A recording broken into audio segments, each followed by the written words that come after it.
What went wrong after 2 U.S. Navy aviators were killed in a training exercise? Now, early reports saying that one of their engines had gone out mid-flight.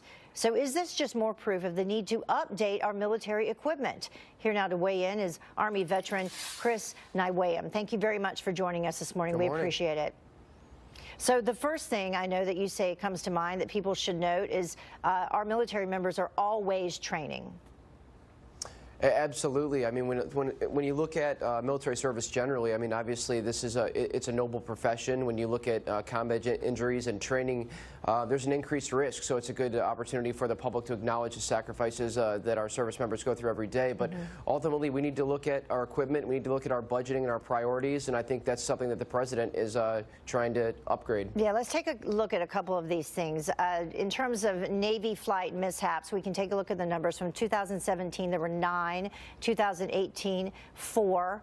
And then you were talking about the budget and President Trump's budget so far. You can take a look at those numbers for 2018 and then what he has requested for 2019, which would also include a 2.4% pay raise for our troops as well. So is that enough? Is he asking for enough? I think so. I mean, President Trump has been very consistent about being in the fast lane of bringing his campaign promises straight with the results as far as budgets, policy priorities, and that's a significant increase, and looking to increase that equipment. And, you know, the policy is clear, and I think it is, and we'll be able to reduce this trend. Just last year, you know, come November, up 38%.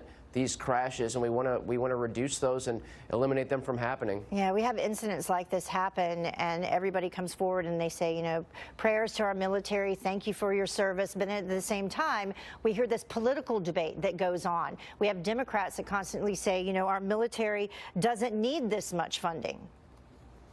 And that's absolutely the wrong way to go. I mean, to defend the Constitution, you need to have a strong military, and the President Trump understands that, and you can see that with the leadership that he puts in there, and requesting this number before Congress. So it'll be ultimately up to Congress to provide those appropriations through defense appropriations, but it's a significant increase.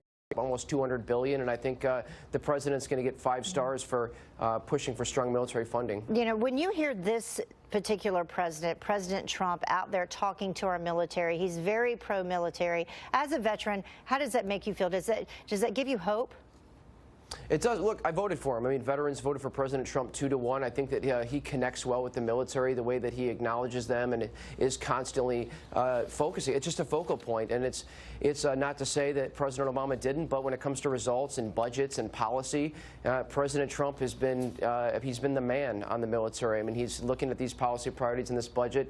It's 5 stars. Hopefully, we'll be able to, you know, reduce these incidents through increased equipment, and I think that you know, the policy speaks for itself. All right. Thank you so much for joining us. We appreciate it. Thank you. Have a good weekend.